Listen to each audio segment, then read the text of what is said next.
All right, now to summarize and point out some fundamental contrasts between these two analyses of the solution. Both sides will agree that the central part here in black, that logic is good economic logic. These two institutional factors do lead to this negative result here. And then we have two competing solutions with different analysis of what the problem is and then solution, different analysis down here what the problem is and a different solution. But I want to point up what are the fundamental business ethics and political economy differences that are driving the different analyses of the problem and corresponding solution. One has to do with the status of self-interest. One of the things that typically happens prior to getting to economic management, public or political economy, public policy issues is people bring to the table a preset commitment in many cases to an ethical position. Right? One side is more likely to say that self-interest is a healthy moral phenomenon, that people are competent and capable of figuring out what their self-interest is, rather they're able to think long-term. They're able to work out in a voluntary fashion, mutually beneficial, self-interested behaviors and so forth. The other side is more likely to bring to the table an analysis of self-interest that sees it as zero-sum, as potentially predatory, as irrational, as not only in the long term destructive to my own interests, but destructive to the interests of others. So, do we see self-interest as a good, moral, healthy phenomenon, or do we see self-interest as a bad, socially destructive phenomenon? Right, we see that right off the bat.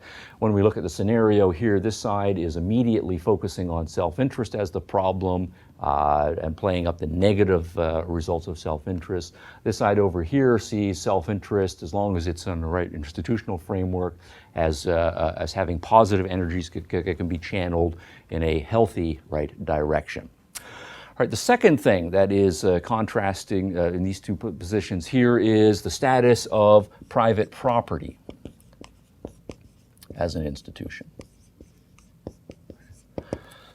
One side argues that private property is healthy, normal, moral, right? And as much as possible, we should respect what's yours, and you in turn should respect what's mine or ours, and so forth.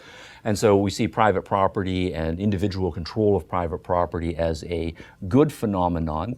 The other side is more likely to see private property as something that alienates people from the community, or positively to see a vision of a moral community as one in which we share, we hold things in common, we do things for the good of the community, and that is our primary focus. And so naturally that side wants to preserve, right, or increase the stock of things that are commonly done.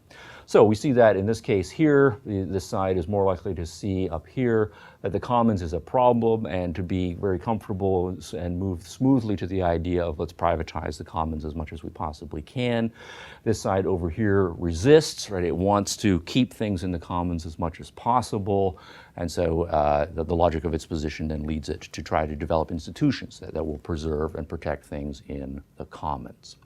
A third then, so if I put the word bad.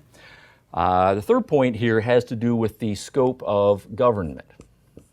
Right.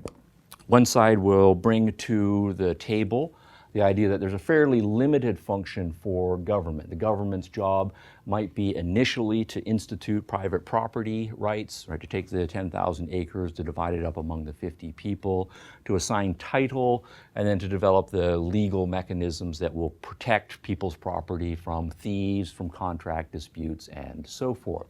And so the idea here is that government has a fairly limited role. Instead, the way the economy is going to work, most of human life is going to work, is going to be a matter of people managing it for themselves.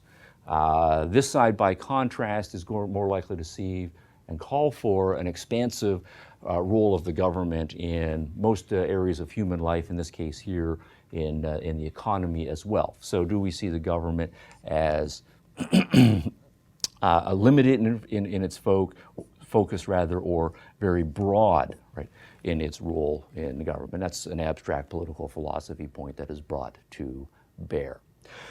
This side is more likely to see free markets as socially win-win.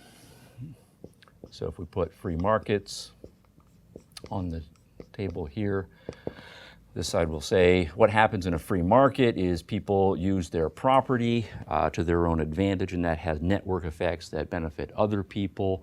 But also free markets have socially win-win mechanisms in place to deal with people who abuse their property. All right, so for example, if we do this initial institution of private property, everybody gets their farm. So we now have 50 farmers, each of whom has 200 acres. The majority of us are going to do this here, but some of us are not going to be very good farmers. You know, take me, for example. Maybe I'm really lazy, and when I'm out supposed to be working on my farm, too often I just stay home and watch baseball on TV and drink beer, right? Or I make really bad decisions and so forth. And so basically I just run my farm into the ground. Now, of course, my neighbors are upset with me because my farm looks terrible and that reflects badly on them. Maybe there are pests and diseases that are starting to infect my cows, and there's the danger that that will spread over to other people. But the point here is going to be, if I'm one of those individuals who is not maximizing the long-term value of my farm, what is going to happen to me in a free market?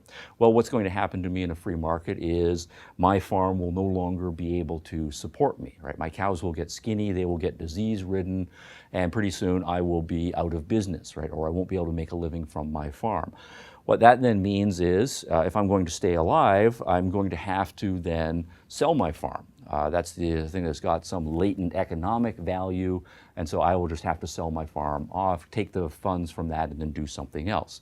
But to whom am I going to sell the farm, right? Who is going to be in a position to be able to purchase the farm?